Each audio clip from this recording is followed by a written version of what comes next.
Dikabarkan dari Pengadilan Negeri Jakarta Selatan Rabu 1 Februari 2023, polemik Ormas Sulit Air Sepakat belum juga tuntas. Sidang dengan nomor perkara 337-G/2022-PN.JKT.Selatan menghadirkan saksi dari tergugat. Saksi yang dihadirkan oleh tergugat Bapak Dr. Haji Jarkasi Nurdin, Sarjana Hukum, mantan Ketua Umum DPP SAS periode 2010 sampai dengan 2013 dan 2013 sampai dengan 2017. Perlu diketahui, saksi-saksi dari pihak penggugat, Samsudin Mukhtar, sudah selesai semua diperiksa. Terungkap dari keterangan saksi bahwa hasil pertemuan di rumah Bapak Usman Sabta Odang selaku Ketua Dewan Pembina dan beberapa tokoh lainnya sudah menjadi kesepakatan untuk tetap melaksanakan Mubes SAS pada bulan Mei 2021, tepatnya setelah Hari Raya Idul Fitri. Sepertinya baru pertama dalam kasus orang-orang berorganisasi terjadi berbeda pendapat, sampai dilakukan pelaporan kepada polisi dan menuntut sampai dengan 11 miliar rupiah. Menurut informasi, upaya agar menang di pengadilan pun sang penuntut tidak tanggung-tanggung, telah mengalami kerugian imateri dan non-materi sampai dengan 11 miliar. Bukan hanya itu, tuntutan pidana di kepolisian dan ancaman perdata atau perbuatan melawan hukum atau PMH merupakan satu langkah untuk pressure atau menekan mental tergugat agar mau menyerah sebelum final atau inkrah di Mahkamah Agung. Menurut informasi tambahan, gelar sidang minggu depan masih mendengarkan keterangan dari para saksi-saksi fakta dari tergugat, dan setelah itu baru akan dilakukan kesimpulan sidang-sidang. Kok bisa ya sampai seperti itu? Bukannya organisasi Sulit Air Sepakat adalah organisasi perantauan yang menjunjung tinggi kebersamaan dan kekeluargaan masyarakat Sulit Air Sepakat di perantauan. Sidang pertikaian organisasi SAS.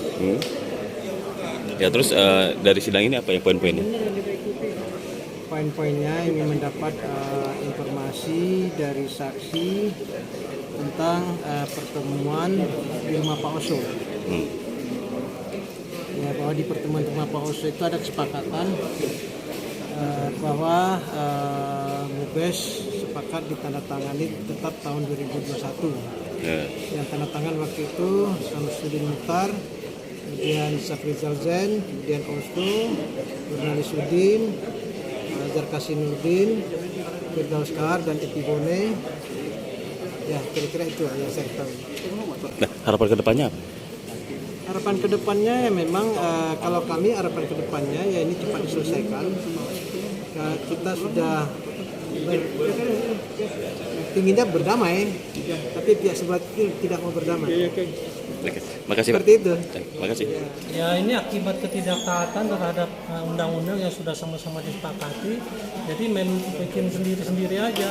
Mestinya aturan mainnya sudah jelas bahwa apa yang terjadi itu mestinya mengikuti apa alur yang ada di ADART. Namun itu dilanggar. Nah, setelah dilanggar ada satu kelompok lah ya yang merasa tidak nyaman dengan hal ini, kemudian melakukan mencoba menjembatani, tapi ternyata dia ditolak mentah-mentah. Oleh karena itu selanjutnya ya, terjadilah hal seperti yang kita ketahui sekarang ini, untuk menuntut dan segala macamnya. Padahal sebenarnya yang kita tahu bahwa kubunya Pak Happy Bonde tidak sama sekali ingin berkonfluensi di pengadilan ini. Karena pada prinsipnya semua kita bersaudara. Sidang perdata masalah perkumpulan SAS. Apa poin-poinnya yang ada di persidangan, apa mungkin bisa?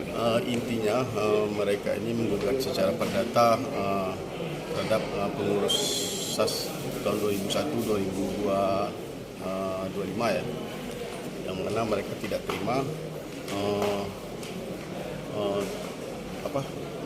terhadap keputusan tersebut karena sudah di-SK-kan oleh Kumham, dan mereka menggugat pihak-pihak yang terlibat dalam Mubes itu. Menurut Abang kenapa Bang bisa terjadi perdataan? Ya kita nggak tahu ya, tadi kita pikir perkara ini hanya di PT UN saja gitu. Di PT UN itu ya kita anggap wajar lah, perkara ini kan hanya beda pendapat gitu. Tapi nggak tahu ya, sampai lari ke ranah perdata gitu, itu ya gitu ya. Karena dia gugat ya kita layani aja gitu, karena kita merasa apa yang kita lakukan tidak ada yang salah gitu. Kalau boleh tahu berapa nilai gugatan? Nilai gugatan 11M, secara materi sosiologi imateri gitu. Harapan kedepannya apa? Harapan kedepannya ya insya Allah kita akan coba memenangkan persidangan ini karena kita merasa tidak ada yang salah dalam hal ini gitu. Koridor-koridor kita melakukan hal ini sudah ada gitu, baik secara anggaran dasar dan secara aturan pemerintah juga tidak ada masalah gitu. Kita tidak ada melakukan hal-hal yang istilahnya katanya yang dituduhan kita itu membuat data-data yang tidak benar, itu tidak ada gitu. Jadi MUBES itu tetap terlaksana, MUBES yang dilaksanakan oleh pihak ini, dan itu sudah ada dasarnya. Panitia itu berdasarkan dengan anggaran dasar, yaitu pasal 5 ayat 3 anggaran dasar anggaran rumah tangga. Setelah itu dari anggaran dasar bahwa MUBES itu 4 tahun sekali, itu secara anggaran dasarnya. Setelah itu didukung oleh Dewan Pembina dan Dewan Kehormatan gitu, dan beberapa cabang yang berkeinginan untuk melakukan MUBES tersebut. Itu secara anggaran itunya, kepanitiaannya. Sedangkan secara setelah itu kan setelah MUBES dilaksanakan itu kan ada berita acara, yaitu kita sampaikan ke notaris. Nah, notaris melakukan verifikasi terhadap dokumen itu, kita berikan juga anggaran dasar dan hasil MUBES tersebut oleh notaris dipelajari. Setelah dipelajari dan kita tanya apakah ini bisa di-SK-kan, dan alhamdulillah bisa di-SK-kan setelah diajukan ke Kumham dan terbitlah SK-nya. Jadi intinya MUBES ini secara legal sudah dilegalkan oleh pemerintah, oleh pihak Kumham, dan itu sebelumnya diverifikasi oleh notaris.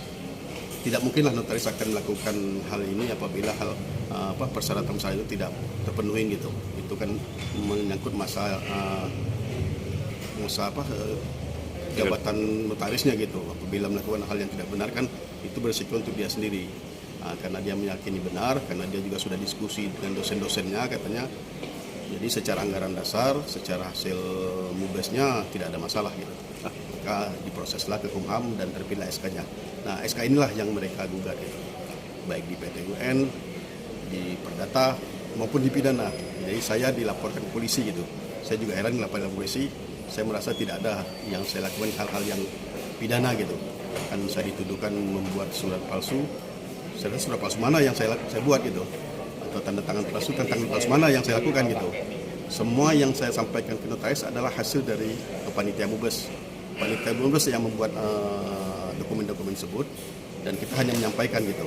Dan kita sampaikan ke notaris, ini anggaran dasarnya, ini hasil MUBES-nya, dan notaris memprosesnya gitu. Jadi itu aja. Jadi saya rasa kita merasa yakin aja di persidangan ini kita jalankan. Ya saya merasa yakin bahwa tidak ada salah yang mereka.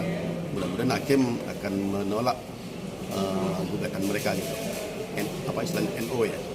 Karena kita tidak terbukti melakukan hal-hal yang melanggar PMH, perbuatan melanggar hukum gitu.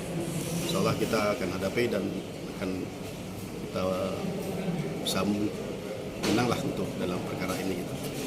Karena saya di laporan polisi pun saya sudah diproses, dan alhamdulillah sudah sampai 10 bulan ini sudah tidak berjalan lagi prosesnya karena tuduhan yang saya itu tidak ada bukti kuat gitu, tidak ada alat bukti, tidak ada saksinya.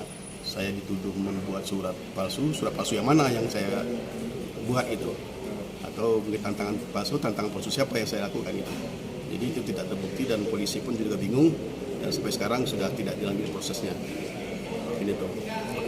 Jadi kalau di sini digugat saya di kasus ini gugatan pidana itu tidak cocok gitu. Jadi yang kalau pidana ya di pengadilan pidana gitu. Tidak bisa gugatan pidana dia diproses di Perdata gitu. Mungkin itu saja.